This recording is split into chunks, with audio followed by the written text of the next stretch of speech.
நான் எல்லா இடத்துலையும் சொல்கிற விஷயம், கிறிஸ்தவ வாழ்க்கை என்பதில் இறங்கு முகமே கிடையாது. ஹல்லேலூயா. எத்தனை பேர் நம்புறீங்க? ஏறு வரிசை இறங்கு வரிசைன்னு ஸ்கூலில் படிச்சிருப்பீங்க இல்லையா? ஏறு வரிசைன்னா என்னது? 1 2 3 4ன்னு ஏறிட்டு போகிறது ஏறு வரிசை. இறங்கு வரிசைனா 10 9 8ன்னு இறங்குறது. கிறிஸ்தவ வாழ்க்கையை பொறுத்த வரைக்கும் நம்முடைய வாழ்க்கையில் இறங்குதல் என்பதே கிடையாது. ஹல்லேலூயா. எத்தனை பேர் நம்புறீங்களோ அந்த ஆசீர்வாதத்தை பெற்றுக்கொள்வீங்க. ஹல்லேலூயா. பாருங்க, ஏன் தெரியுமா நான் சொல்றேன்னா, ஆண்டவர் பிறந்தது நமக்கு ஆசீர்வாதம். கரெக்டா? கரெக்டா? ஹல்லேலூயா. ஆண்டவர் மரித்தது நமக்கு அதை விட ஆசீர்வாதம். சரியா? ஆண்டவர் உயிரோடு எழுந்தது அதை காட்டிலும் ஆசீர்வாதம். ரைட்டா? அதற்கு பிறகு ஆண்டவர் நம் மத்தியிலே பரிசுத்த ஆவியானவராய் நமக்குள்ளே வாசம் பண்ணுவது அதை விட ஆசீர்வாதம். இதற்கு பிறகு நமக்காய் அவர் மீண்டும் வரப்போவது அதை விட. எங்கேயாவது ஆண்டவர் தன்னுடைய கிராஃபை இப்படி இறக்கி இருக்கிறாரா? ஆண்டவரை நம்புகிற நம்முடைய கிராஃபும் இப்படி தான் இருக்கணும். ஹல்லேலூயா. இப்போ இப்படி போகுது அப்படின்னா நம்ம எப்படி இருக்கிறோம்? இப்படி என்ன போகும்? ஃப்ளைட்டு போகும், பறவை போகும். அப்போ நம்ம வாழ்க்கை ஆண்டவர் டிசைன் பண்ணி இருக்கிறது ஃப்ளை ஹை. ஒரே நேர்கோட்டில் பயணிக்கிறதுக்கு ஆண்டவர் உங்களை என்ன பண்ணலை? அழைக்கலை. ஆண்டவருடைய திட்டமே பாருங்க. இன்னொரு உதாரணத்தை சொல்கிறேன். யோவான் எழுதின சுவிசேஷம் அப்படின்னு சொல்லி வசனம் இருக்கும். அதற்கு பிறகு பார்த்தீங்க அப்படின்னா அப்போஸ்தலனாகிய யோவான் எழுதின நிருபம்னு இருக்கும். அதற்கு பிறகு பார்த்தீங்கன்னா திவ்ய வாசகனாகிய யோவான் எழுதின வெளிப்படுத்தின. யோவானுடைய வாழ்க்கையில் அவர் யோவானா இருந்தார். அதற்கு பிறகு ஒரு அப்போஸ்தலனாக மாறுறாரு. அதற்கு பிறகு திவ்ய வாசகனாக மாறுகிறார். ஆண்டவரை நம்புகிற எந்த வாழ்க்கையிலையும், யாருடைய வாழ்க்கையிலையும் இப்படி போகிற லைஃப் கிடையாது. ஹல்லேலூயா. நம்முடைய வாழ்க்கை ஃப்ளை ஹை. ஹல்லேலூயா. பாருங்க, இந்த ஃப்ளை ஹைன்னு இருக்கிறப்போ நான் முதலாவது பார்க்குறோம். நெக்ஸ்ட் ஸ்லைட் பாருங்க. இந்த ஃப்ளைட்டு பறக்கிறதுக்கு ரொம்ப நாள் ஃப்ளைட் எப்படி பறக்குதுன்னு எனக்கு தெரியாது. நான் ஃப்ளைட்டில் நிறைய வாட்டி போயிருக்கேன். ஆனால் ஃப்ளைட்டு எப்படி பறக்குதுன்ற அறிவு புத்தி எனக்கு கிடையாது. இப்போவும் நான் இதை படித்த பிறகும் எனக்கு ஃப்ளைட்டு எப்படி பறக்குதுங்கிறது புரியாது. ஆனால் சில விஷயங்கள் பாருங்கள், நம்முடைய வாழ்க்கையிலையும் ஃப்ளை ஹையாக போகிறப்போ முதலாவது காரியம் என்ன அப்படின்னா, இந்த த்ரஸ்ட் அப்படிங்கிற ஒரு காரியம்தான் உந்துதல் விசை. அது பறக்கிறதுக்கான ஒரு உந்தப்படுகிற ஒரு காரியம்தான் இந்த த்ரஸ்ட்டு. ஆனால் இந்த பறக்க விடாம சில காரியங்கள் அதை தடுக்கிறது தான். இந்த இடத்துல ட்ராக் அப்படின்னு ஒரு காரியம், இந்த இடத்துல ஃப்ளைட்டோட வெயிட் அப்படிங்கிற ஒரு காரியம், இது எல்லாம் சேர்ந்து ஃப்ளைட்டை என்ன பண்ணுது? பறக்க விடாமல் பண்ணுது. ஆனால் இந்த த்ரஸ்ட் அப்படிங்கிற ஒரு காரியம் இருக்கு இல்லையா, அதுதான் ஃப்ளைட்டை பறக்க வைக்குது. ஹல்லேலூயா. நல்லா கவனிங்க.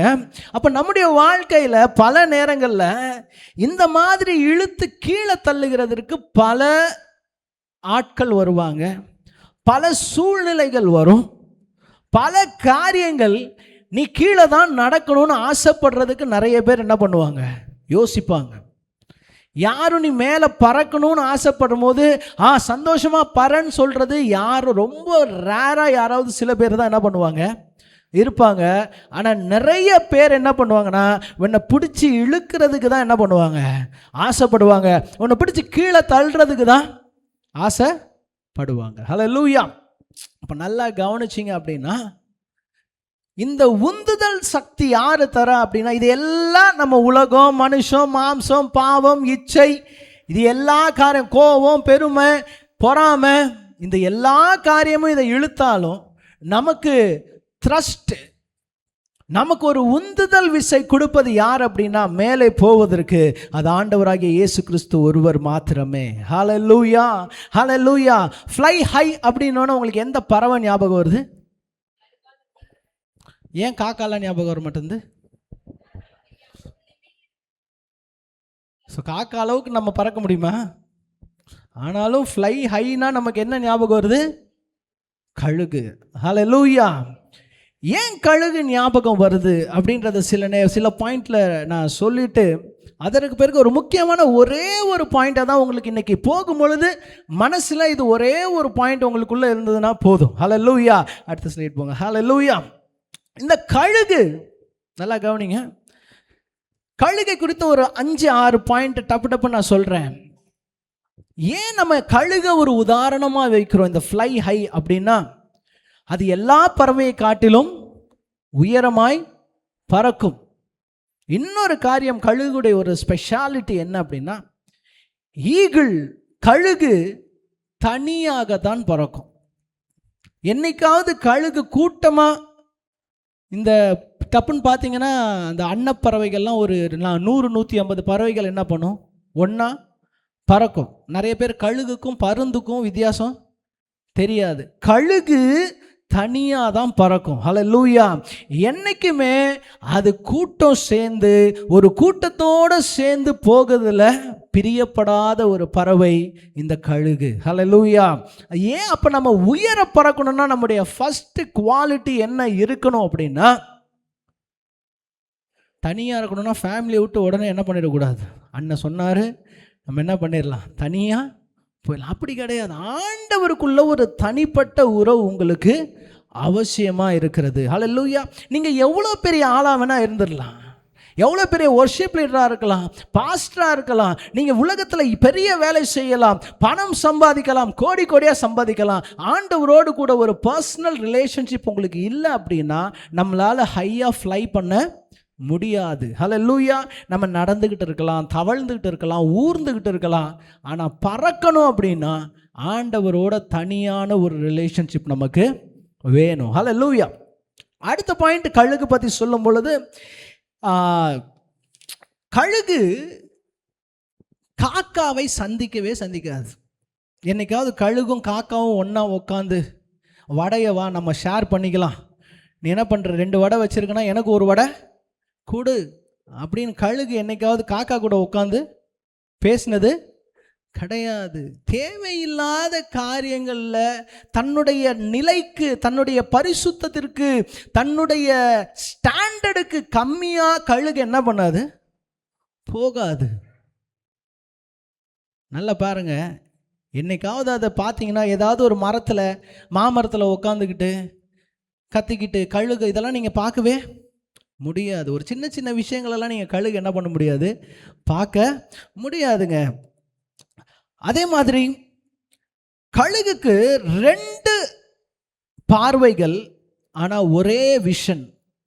நல்லா கவனிச்சுக்கோங்க. நமக்கு 2 பார்வையும் சேர்ந்து ஒரு காரியத்தை ஜூம் பண்ண முடியும், நம்மளால் ஃபோக்கஸ் பண்ண முடியும். கழுகு 2 பார்வையிலையும் 2 காரியத்தை ஃபோக்கஸ் பண்ணி பெரிய ஸ்க்ரீனாக கொண்டு வர முடியும். அதோடைய விஷன் வித்தியாசமானது.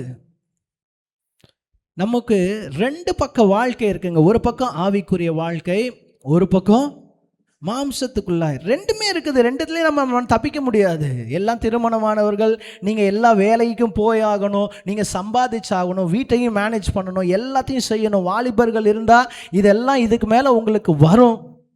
கழுகை போல 2 காரியத்தையும் அதை ஹேண்டில் பண்ணணும். ஹல்லேலூயா. 3வது கழுகை குறித்த காரியம், கழுகு கிட்டத்தட்ட 3 கிலோமீட்டர் தூரத்தில் இருக்கிற இரையை பார்க்கும், தெளிவாய் பார்க்கும். 3 கிலோமீட்டர்னால் எவ்வளோ தூரம் அப்படின்னா, கிட்டத்தட்ட இங்கேருந்து மகாபலிபுரம் 1 கிலோமீட்டர். இங்கேருந்து மகாபலிபுரம் உங்களுக்கு தெரிஞ்சுதா? காலையில் பீச்சுக்கெலாம் போனீங்களா? யாராவது பார்த்தீங்களா மகாபலிபுரம்? தெரிஞ்சுதா? ஆனால் 3 கிலோமீட்டர் தூரத்தில் உள்ள எலியையோ முயலையோ இந்த கழுகு துல்லியமாய் பார்க்கும். அப்படி பார்த்துச்சு அப்படின்னா அதோடைய ஃபோக்கஸ் அது மேலே தான் இருக்கும்.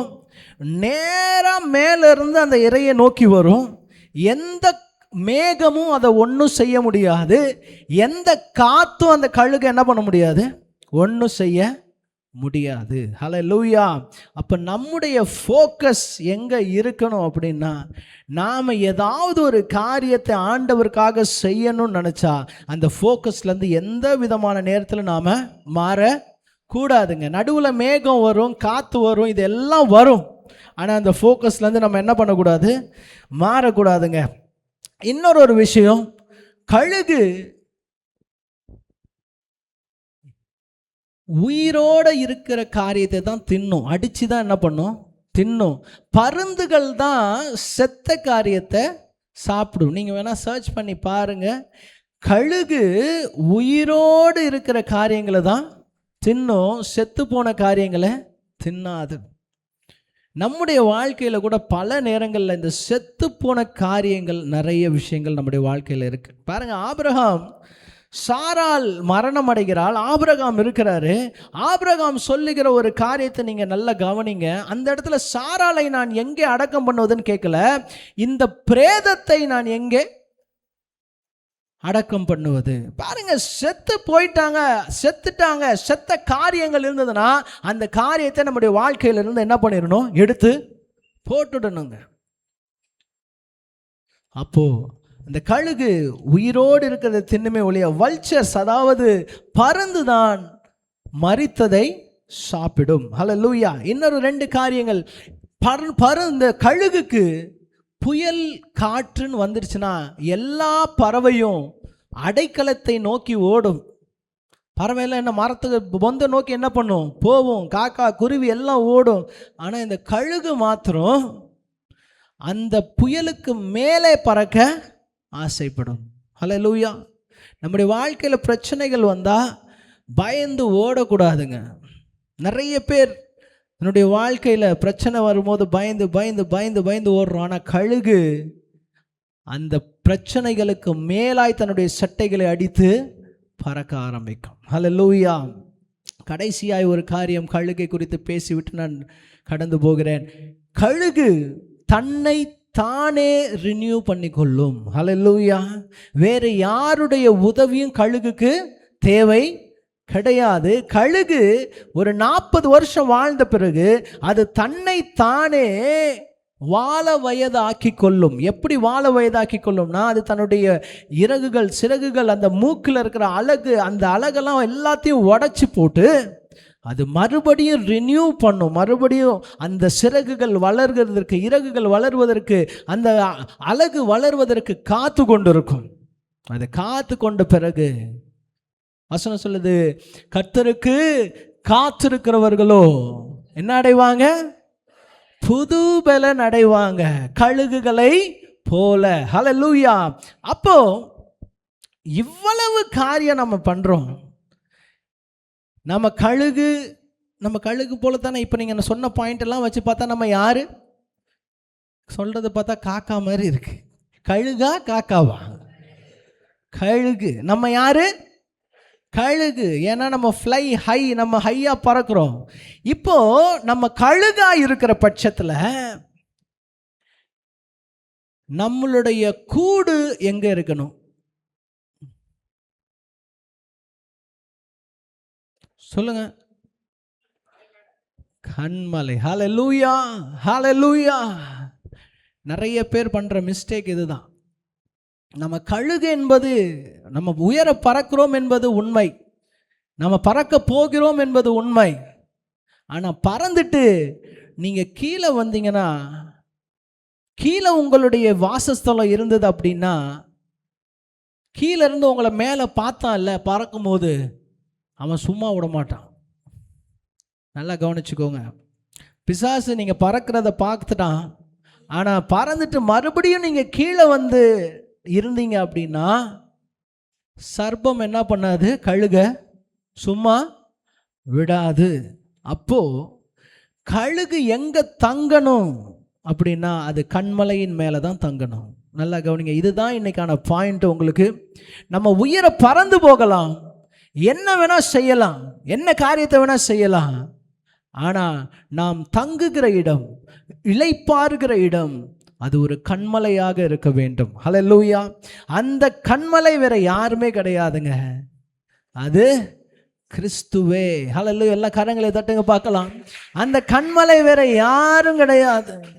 நம்ம உயர பறக்கலாம், திடீர்னு பறந்து நான் ஜாலி, இன்னைக்கு நான் கேம்புக்கு போயிட்டேன், இன்னைக்கு நான் நல்லா அபிஷேகம் பெற்றுட்டேன், பறந்துட்டேன். மறுபடியும் நீங்கள் கீழே வந்துட்டீங்கன்னு நினச்சிக்கோங்க, உலகம் என்ன பண்ணிடும் தெரியுமா? இழுக்க ஆரம்பிச்சிடும். உலகம் இழுத்து ஓரமாக என்ன பண்ணிடும்? போட ஆரம்பிச்சிடும். அப்போ நீங்கள் தங்க வேண்டிய இடம் கண்மலை. ஹல்லேலூயா. அந்த கண்மலை பாருங்க, மலைக்கும் கண்மலைக்கும் என்ன வித்தியாசம் தெரியுமா? மலை, கண்மலை. இந்த மலை பார்த்தீங்க அப்படின்னா, மலையில் மரம் இருக்கும், மலையில் பனி விழுந்து கிடக்கும். நீங்கள் ஊட்டிலாம் போனீங்க அப்படின்னா அதெல்லாம் மலை, ஏன்னா மரங்கள் செடிகள் கொடிகள் இருக்கும். கண்மலைனா எப்படி இருக்கும் அப்படின்னா, இதில் வேற மரம் செடி கொடி எதுவுமே என்ன பண்ணாது, இருக்காது, வெறும் கல் மட்டும்தான் இருக்கும். நல்லா கவனிங்க. அந்த கண்மலைங்கிறது வசனம் சொல்லுது, இந்த கண்மலையில மோதுகிறவன் நொறுங்கி போவான். அப்போ ஆண்டவர் எப்பேற்பட்ட கண்மலையா இருந்தா, வேற அவர்கிட்ட ஒரு என்டர்டெயின்மெண்ட்டே கிடையாதுங்க. மரம் செடி கொடி. ஆண்டவர் சொல்றாரு, நான் கண்மலையா இருக்கிறேன், என்கிட்ட மோதுறவன் என்ன பண்ணுவான்? நொறுங்கி போவான். அப்ப நம்ம சாதாரண ஒரு மலையை நம்பி இல்லை, ஒரு சாதாரண ஒரு குன்றுகளை நம்பி இல்லை. அடுத்த ஒரு போங்களா, அடுத்தது இங்க பாருங்க, இந்த மாதிரி இருக்கிறது தான் சாதாரண மலை. ஆனா நாம் நம்பி இருக்கிறவர் கண்மலை. இதுல நீங்க ஃப்ளைட்டே விட்டு மோதினாலும் இந்த கண்மலைக்கு என்ன ஆகாது? ஒன்றும் ஆகாது. அப்ப ஏன் கழுகு தன் கூட்டை கண்மலையின் மேல வைத்திருக்குது அப்படின்னா, இந்த வசனத்தை எடுத்துக்கொள்ளுங்கள். யோபு 18:4. யோபு 18:4.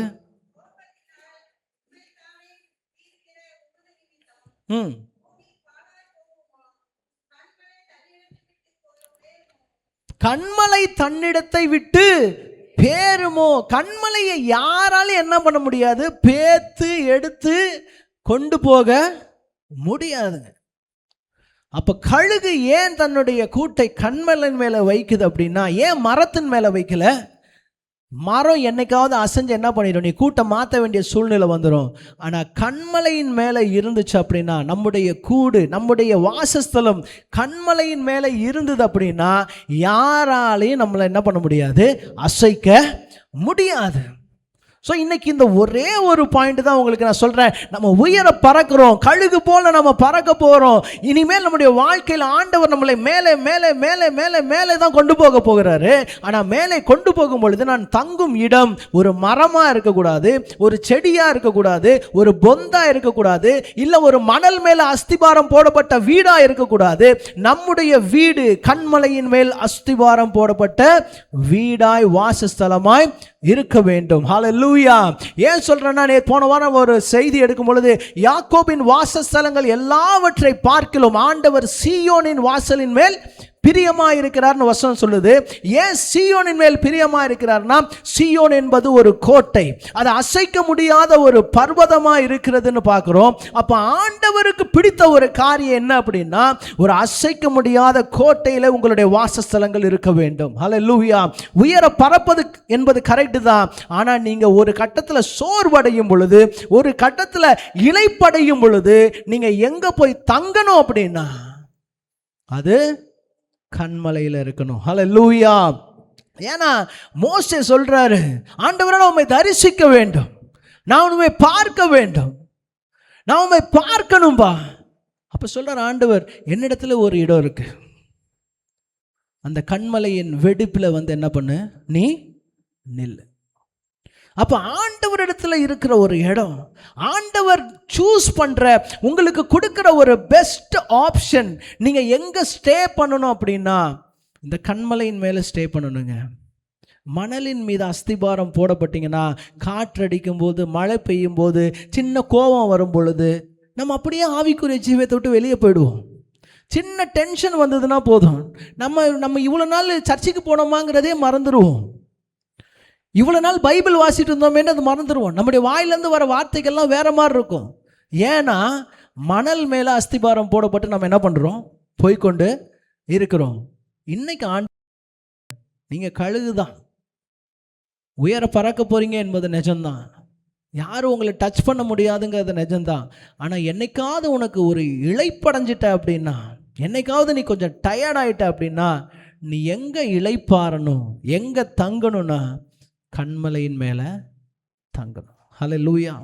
ஏன்னா கண்மலை வசனம் சொல்லுது, அந்த கண்மலை கிறிஸ்துவே. நம் தேவனை போல ஒரு தேவன் இல்லை, அந்த கண்மலையை போல வேறு ஒரு கண்மலை இல்லை. வேற ஒரு கண்மலையை நாடி போறதுக்கு நம்ம தேவன் அவ்வளவு ஒரு கீழே இல்லைங்க. நம்முடைய அடைக்கலத்தை தூக்கி வேற ஒரு உலகத்தின் மேலேயோ, ஒரு வேலையின் மேலேயோ, ஒரு மற்ற நம்பிக்கையின் மேலேயோ வைக்கிறது காட்டிலும் ஆண்டவராகிய இயேசுவின் மேல உங்க நம்பிக்கையை வைங்க. உயர பரப்பீர்கள், அதுல மாற்றமே இல்லை. ஆனா அந்த இளைப்பாறுகிற இடம் கண்மலையா இருக்க வேண்டும். ஹல்லேலூயா. கடைசியா நம்முடைய யோபு 39, 27, 28, 29 வாசிங்களா.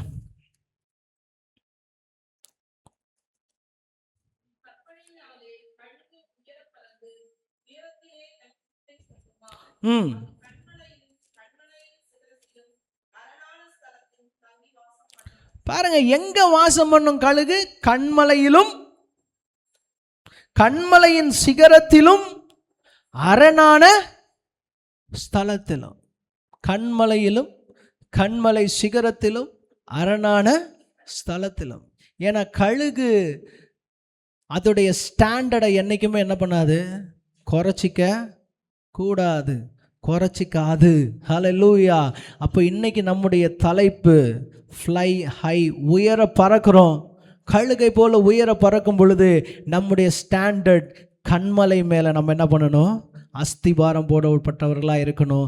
அதில் நாம் என்ன பண்ணணும், குடி இருக்கணும். அப்படியெல்லாம் கண்களை மூடுங்க பார்க்கலாம். கண்களை